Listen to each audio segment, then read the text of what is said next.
when they're tricking us into thinking that acts are laws.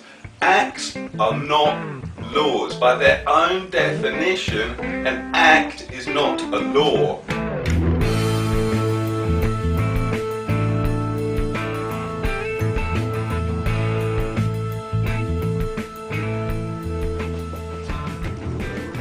Hi everybody on YouTube, it's Rainstorm, and today I wanted to talk about bankers' bonuses, bank charges, peaceful rebellion, about time people wake up, general just economy, because what seems to be happening is the FTSE and the Dow have just inflated massively, and if you look, it's basically when they injected the money.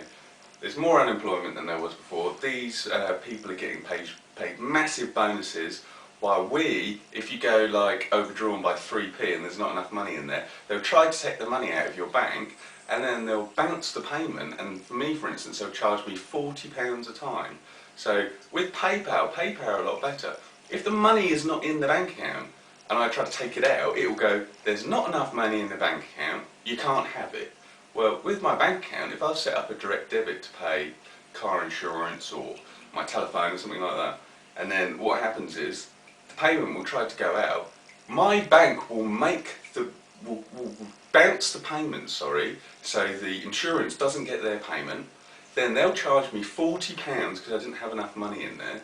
Now, who in their right mind, do people not care, or do they not really think about it? Or it's about time we all stick together, and we just had enough, because it's time for a peaceful rebellion, people, because things are just not moving quick enough at the moment.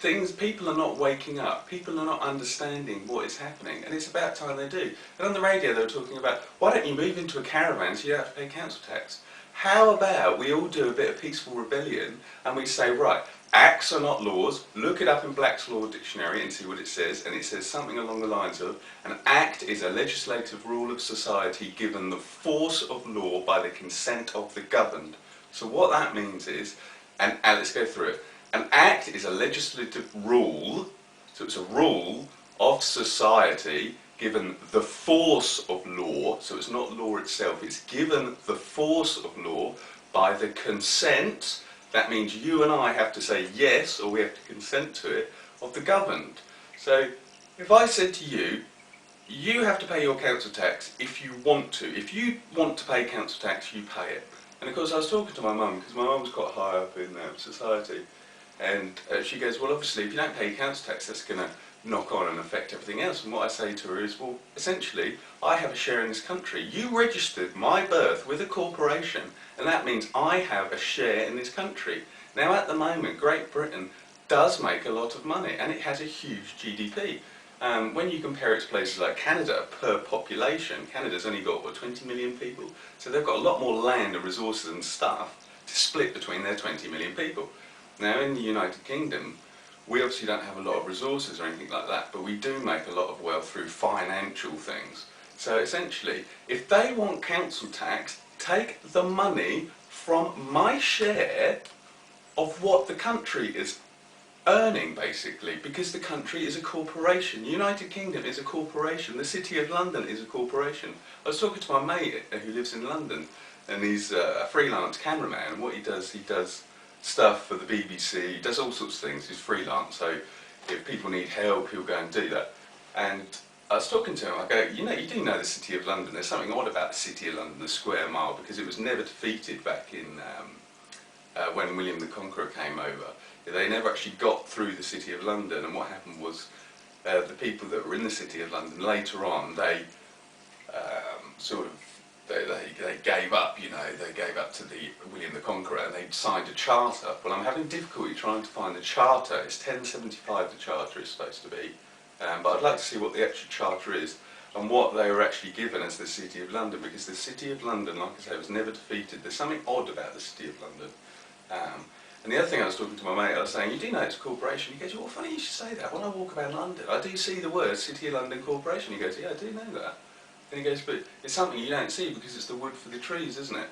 It's so blatantly obvious and in your face, and like the truth is better than fiction often. People just dismiss it. They don't see what is there. And of course, a corporation is run for profit. That's what a corporation is. It's registered as a business to run for profit. So our whole country is registered to run for profit. And me, because my parents signed my birth certificate or registered me with this company, then I own part of this company. So if they want council tax, take it out of the share of the country. Don't take it out of stuff that I have to earn. So that's my argument in paying council tax. You don't have to pay council tax. You don't have to pay your TV licence. You don't have to pay road duty excise. You don't have to have any of these things. All these things that they think they can put on us, like parking tickets. Well, it's not actually a fine, is it? It's a fixed penalty notice because they can't fine you. If you don't have an MOT in your car and they pull you over, they'll go, right, that's an £80 fixed penalty notice. Right, well, it's not a fine. And what they do is they try to get you to contract, because common law is about contracting. Common law is the law of the land. That is the law. Fundamentally, that is the law. Case law and civil law are put on top of common law. And you must consent, because obviously civil law is acts. We explained what an act is earlier on. Now what they tried to do is, they tried to get you to contract with them. So when you make a contract with a policeman or anybody, what they then try to do is they try to say, if you ignore them or don't pay the fixed penalty notice, you're supposed to be fraudulent in your contract, because you've signed a contract and you're agreeing that you're going to give them a fixed penalty amount of money. Well, that's how they get you, you see, because common law is, do not cause harm and loss to any person or their property, and do not cause mischief in your contracts. So if you make a contract with a policeman or the government or anybody, and then you don't honour your contract, that's how they get you in common law. And when people wake up and understand the difference between what is lawful and what is legal, they're two different things, and they don't tell you this at school. Common law, everybody has heard what common law is, but what is common law? Do you know what common law is? And people don't, because I've spoken to hundreds of people, and you say to them, right, you know this is a common law country, and they go, yeah. Right, well what is the common law? Well, I don't know. Okay, what's an act? Well, I don't know. What's a statute? I don't know. So why are you following these things that you don't even know what they are, when they're tricking us into thinking that acts are laws? Acts are not laws. By their own definition, an act is not a law. And it's until people wake up, and this is how they've manipulated a controlled society throughout the time. It's about time we have a peaceful rebellion. We want free man on the land. We don't want all these acts and rules and fines and all this stuff that essentially out of your pay each week, how much are you actually getting for yourself? I mean, you get taxed to death straight away. Then from the money you've got left, you might get huge bank fines and stuff. And then that little bit of money you have left, they then tax you again. So they then go, right, well anything you want to buy, even though we've already taxed you, we're then going to charge you, at the moment it's 15%, but it's 17.5% VAT. I mean, this is the biggest con in the world. We get here death duty or inheritance tax, so anything over, it used to be £250,000, you have to pay 40% of that to the government. Why does the government have any right to the fact that my parents or their grandparents worked every day of their life, they got good jobs, and then when they got to the end of it they want to pass their wealth on to their children, and then the government thinks they have a right to the money, even though you've paid your tax through your whole life, you've paid your council tax, you've paid your VAT, and then they think, oh, now you're going to die, we'll have a bit of that. It's about time people wake up. It's all about manipulation and control. This is a common law country. That is fundamentally the crux of it. If you remember that this is a common law country, and common law is the law of the land, and acts and statutes are not law, once you can distinguish the difference, things will change. And when you can understand it in words where you can tell it to your mates, and you can, because a lot of my mates, sometimes they think, I don't know what you're talking about. And what you have to do is you have to break it down to layman's terms so people understand. And that's how they've tricked us. The Law Society uses legalese, which is not plain English, to trick us. So the words are complicated enough in English, and then they go, well, legalese, yeah.